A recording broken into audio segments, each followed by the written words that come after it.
Hi friends, welcome back to my channel Manvita ಅಡುಗೆ ಮನೆಗೆ ಎಲ್ರಿಗೂ ಸ್ವಾಗತ. ಇವತ್ತಿನ ಈ ವಿಡಿಯೋದಲ್ಲಿ ತುಂಬಾ ಸಿಂಪಲ್ ಆಗಿ ರುಚಿಯಾದಂತಹ ಆಲೂಗೆಡ್ಡೆ ಬಜ್ಜಿನ ಹೇಗೆ ಮಾಡೋದು ಅಂತ ತಿಳಿಸ್ಕೊಡ್ತಾ ಇದ್ದೀನಿ. ಸಂಜೆ ಟೈಮ್ಗೆ ನೀವು ಮಾಡ್ಕೊಳ್ಬೋದು, ಹಾಗೆ ಊಟಕ್ಕೆ ಸೈಡ್ ಡಿಶ್ ಆಗಿನೂ ಮಾಡ್ಕೊಳ್ಬೋದು. ತುಂಬಾ ಚೆನ್ನಾಗಿರುತ್ತೆ. ಬನ್ನಿ ಹಾಗಿದ್ರೆ ಹೇಗೆ ಮಾಡೋದು ಅಂತ ನೋಡೋಣ.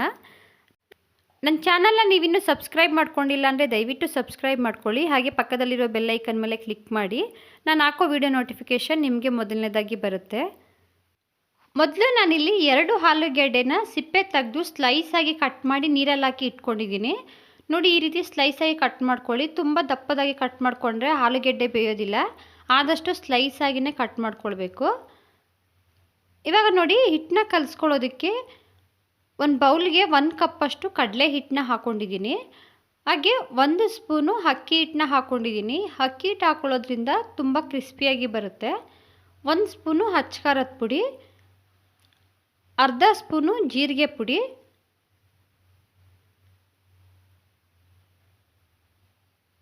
ಅರ್ಧ ಸ್ಪೂನು ಉಪ್ಪು ಹಾಕ್ಕೊಂಡಿದ್ದೀನಿ. ಹಾಗೆ 1 ಪಿಂಚಷ್ಟು ಸೋಡಾನ ಹಾಕ್ಕೊಂಡಿದ್ದೀನಿ. ಸೋಡಾ ನೀವು ಬೇಕು ಅಂದರೆ ಹಾಕ್ಕೊಳ್ಬೋದು, ಇಲ್ಲಾಂದರೆ ಸ್ಕಿಪ್ ಮಾಡ್ಬೋದು. ಸೋಡಾ ಹಾಕ್ಕೊಂಡ್ರೆ ಸ್ವಲ್ಪ ಸಾಫ್ಟಾಗಿ ಬರುತ್ತೆ, ಅದಕ್ಕೋಸ್ಕರ ಸೋಡಾನ ಹಾಕ್ಕೊಳ್ತಾ ಇದ್ದೀನಿ. ಇವಾಗ ಇದನ್ನು ಮಿಕ್ಸ್ ಮಾಡಿಕೊಂಡು ಸ್ವಲ್ಪ ನೀರನ್ನ ಹಾಕ್ಕೊಂಡು ಹಿಟ್ಟನ್ನ ಗಟ್ಟಿಯಾಗಿ ಕಲಿಸ್ಕೊಳ್ಬೇಕು. ಒಂದೇ ಸಲ ನೀರನ್ನ ಹಾಕ್ಕೊಳ್ಳೋಕೆ ಹೋಗಬೇಡಿ, ಸ್ವಲ್ಪನೇ ಹಾಕ್ಕೊಂಡು ಈ ರೀತಿ ಮಿಕ್ಸ್ ಮಾಡ್ಕೊಳ್ಳಿ. ನಾವು ಒಂದೇ ಸಲ ಹಾಕೋಬಿಟ್ರೆ ತುಂಬ ತೆಳುವಾಗ್ಬಿಡುತ್ತೆ.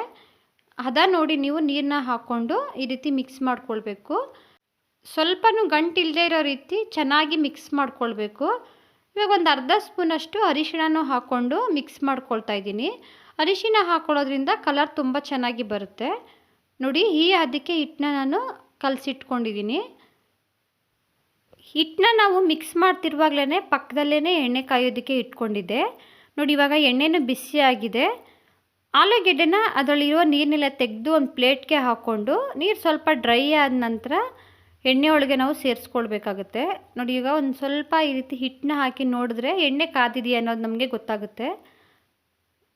ನೋಡಿ, ಎಣ್ಣೆ ಎಲ್ಲ ಚೆನ್ನಾಗಿ ಕಾದಿದೆ. ಒಂದೊಂದೇ ಆಲೂಗೆಡ್ಡೆನ ಡಿಪ್ ಮಾಡಿ ಹಾಕ್ಕೊಳ್ತಾ ಇದ್ದೀನಿ. ಎಣ್ಣೆಗೆ ಸೇರಿಸಿದ ನಂತರ ಆದಷ್ಟು ಮೀಡಿಯಮ್ ಫ್ಲೇಮಲ್ಲೇ ಇಟ್ಕೊಳ್ಬೇಕು. ಹೈ ಫ್ಲೇಮಲ್ಲಿ ಇಟ್ಟರೆ ತುಂಬ ಬೇಗ ಸೀದೋಗ್ಬಿಡುತ್ತೆ, ಒಳಗಡೆ ಆಲೂಗೆಡ್ಡೆ ಎಲ್ಲ ಬೆಂದಿರೋದಿಲ್ಲ.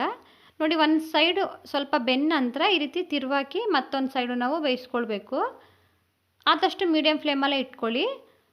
ಸಂಜೆ ಟೈಮಲ್ಲಿ ಟೀ ಜೊತೆ ಈ ರೀತಿ ನೀವು ಮಾಡ್ಕೊಳ್ಬೋದು, ಹಾಗೆ ಊಟಕ್ಕೆ ಸೈಡ್ ಡಿಶ್ ಆಗಿನೂ ಮಾಡ್ಕೊಳ್ಬೋದು.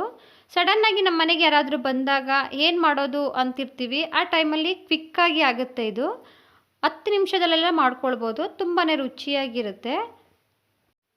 ನೋಡಿ, ಈ ರೀತಿ ಎರಡೂ ಬದಿನೂ ಈ ರೀತಿ ತಿರುವಾಕೊಂಡು ಒಂದು 2 ರಿಂದ 3 ನಿಮಿಷ ಬೇಯಿಸ್ಕೊಂಡು ತೆಗೆದಿಟ್ಕೊಳ್ತಾ ಇದ್ದೀನಿ. ನೋಡಿದ್ರಲ್ವ, ಬಹಳ ಕಡಿಮೆ ಸಮಯದಲ್ಲಿ ಬಿಸಿ ಬಜ್ಜಿನ ಹೇಗೆ ಮಾಡೋದು ಅಂತ. ನಾನಿವತ್ತು ಮಾಡೋ ಈ ರೆಸಿಪಿ ನಿಮಗೆ ಇಷ್ಟ ಆಗಿದ್ದರೆ ಒಂದು ಲೈಕ್ ಮಾಡಿ, ಶೇರ್ ಮಾಡಿ, ನಿಮ್ಮ ಅನಿಸಿಕೆಯನ್ನು ಕಮೆಂಟ್ ಬಾಕ್ಸಲ್ಲಿ ತಿಳಿಸಿ. ಇನ್ನಷ್ಟು ಈಸಿ ರೆಸಿಪಿಗೋಸ್ಕರ ಮನ್ವಿತ ಅಡುಗೆ ಮನೆನ ಸಬ್ಸ್ಕ್ರೈಬ್ ಮಾಡ್ಕೊಳ್ಳಿ. ವಿಡಿಯೋ ನೋಡಿದ್ದಕ್ಕೆ ಎಲ್ರಿಗೂ ಧನ್ಯವಾದಗಳು.